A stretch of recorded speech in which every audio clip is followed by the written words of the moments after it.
Update on Lil Durk. You've probably seen his lawyer Drew Finling doing interviews all over the hip hop platforms. I think it's because he's got something cooking up. Tomorrow, there's a bond hearing where Durk is going to ask for a bond based on new information. What's the new information? Well, his lawyers basically are arguing that the indictment that was recently filed, the second superseding indictment, makes a completely different case against Durk than the case that the prosecutors presented to the judge back in December of 2024 when the bond was first denied. What the defense argues is that, look, this new indictment removes two allegations.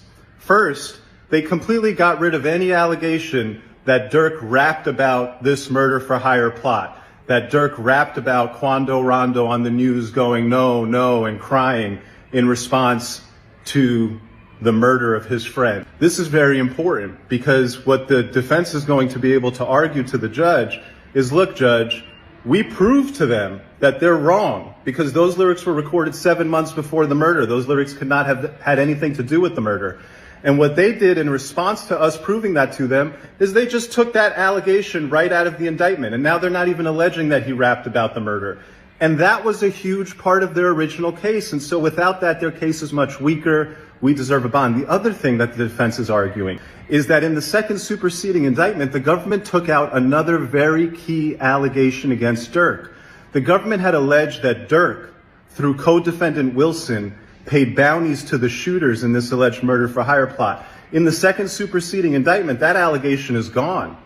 Instead of alleging that Durk, through co-defendant Wilson, paid the bounty, there's now a new charge called stalking resulting in murder, where there's no direct allegation of a bounty being paid through Wilson or anyone else. Instead, the allegations are limited to Durk was orchestrating surveillance on this guy, Durk sent shooters to LA, Durk let it be known that he would put money up even though there's no allegation that he actually did pay the bounty through a co-defendant or somebody else. And so what the defense is going to be able to present at tomorrow's bond hearing is, hey, judge, we moved to dismiss this case by pointing out all the factual errors in the government's case. What the government did is they changed their case and they removed key allegations against our client. And so you have to look at their new case and now reevaluate the bond. If Durk gets a bond, that's going to tell you a lot about what the judge thinks about this second superseding indictment, which is in fact significantly different and significantly weaker and less aggressive in terms of how it charges Durk as being responsible for this. It was looking good for Lil Durk at this point yesterday. Then today it was like, well, god damn, Lil Durk. Damn, we was almost whole, right? So I played y'all that first video, right? To show y'all, that's how we were feeling yesterday. We was feeling like, yeah, we looking good. For Young Smirkers looking good. They looking foolish, right? Like, how can y'all try to charge this man? And the main thing is about these lyrics that was written 7 months before the murder. It ain't looking good. Only thing y'all got at this point without using the lyrics, only thing y'all got at this point is really don't book no flights in my name, right? So it was looking good for Durk yesterday. It was all cheers up. We was thinking like, okay, he at least gonna get bombed because their case is so much weaker now. Like that lawyer was explaining, it was looking great. Sunshine, all beautiful days. Durk finna come home on bond. India ain't gotta be so sad no more, right? And then late last night, 12 p.m. West Coast time, man. Well, 12 a.m. West Coast time, man. And Ceddy Nash comes with the paperwork, bro. And this dude, Anthony Montgomery, he told the whole spiel to an informant in jail. He in the jail cell talking about a drill that he ain't even with the trial for nothing. Talks about how he laid down Stefan Mack, right? How he laid down Stefan Mack for Lil Durk in retaliation for Durk brother D-Thang, right?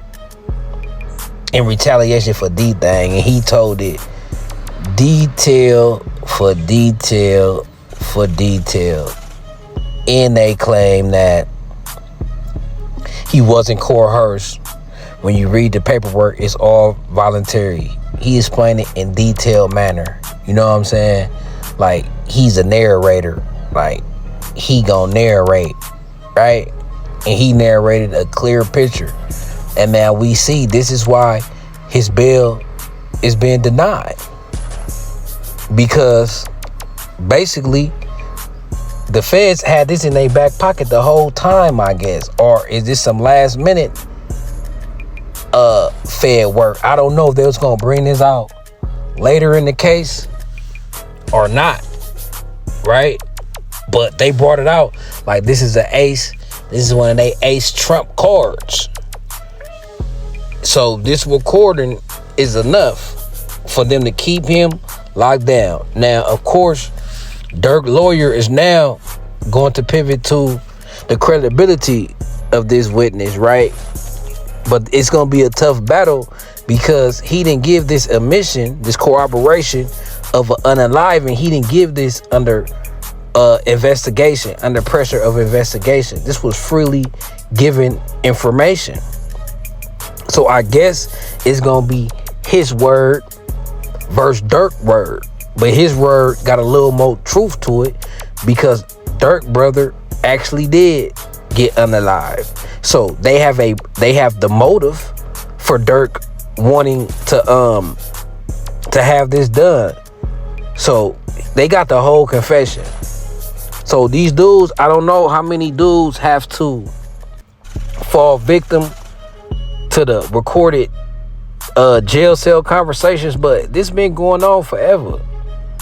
They've been sending informants in the cell to get confessions for ages. This ain't the first time.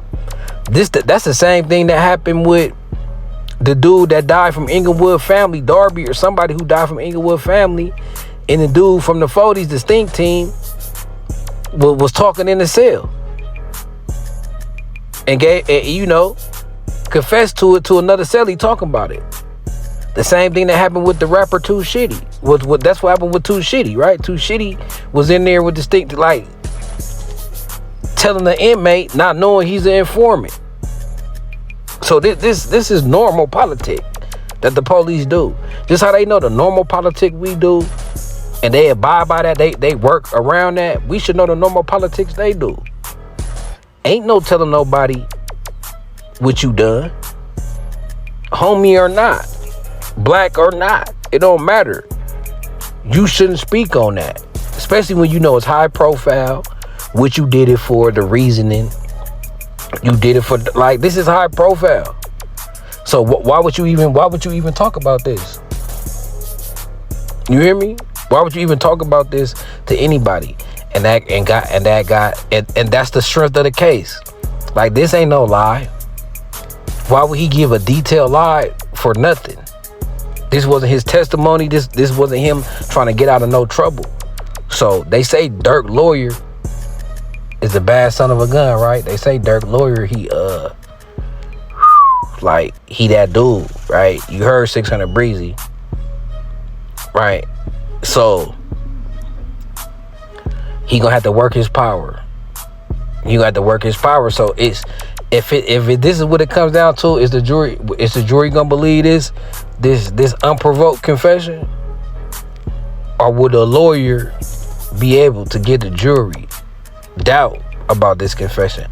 How is Drew finally gonna make it seem reasonable to the jury that this man just lied to another inmate for nothing, right? He got to make it seem like he lied just for clout.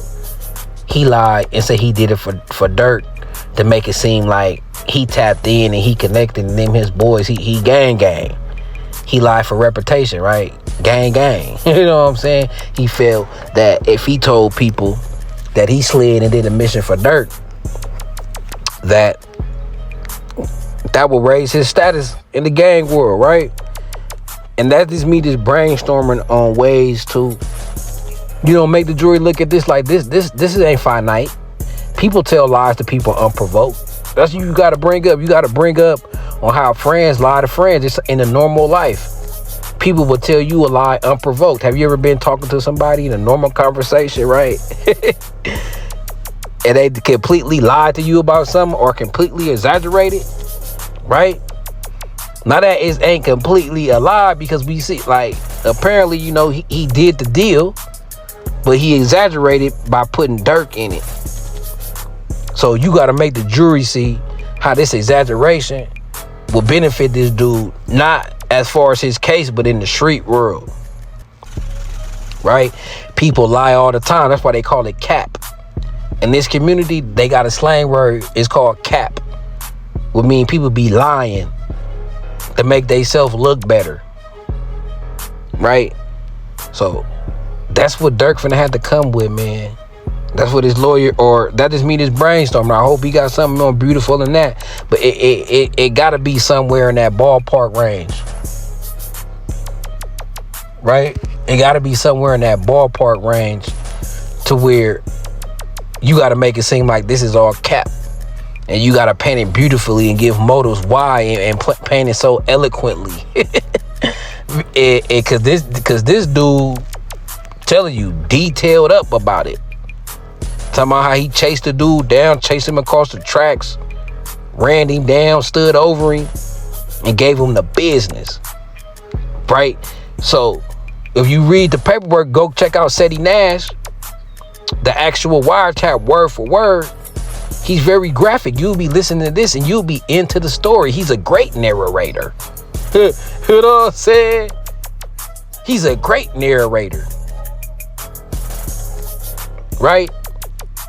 So he'll sound believable. That's what I'm saying. To the common Joe, they'll sound like, oh, okay, that sound about right. So damn, Lil Durk, we got another fight to fight. It ain't about the lyrics and Quando now. You know what I'm saying? It ain't the unalive and for hire. They trying to say that's stalking, right?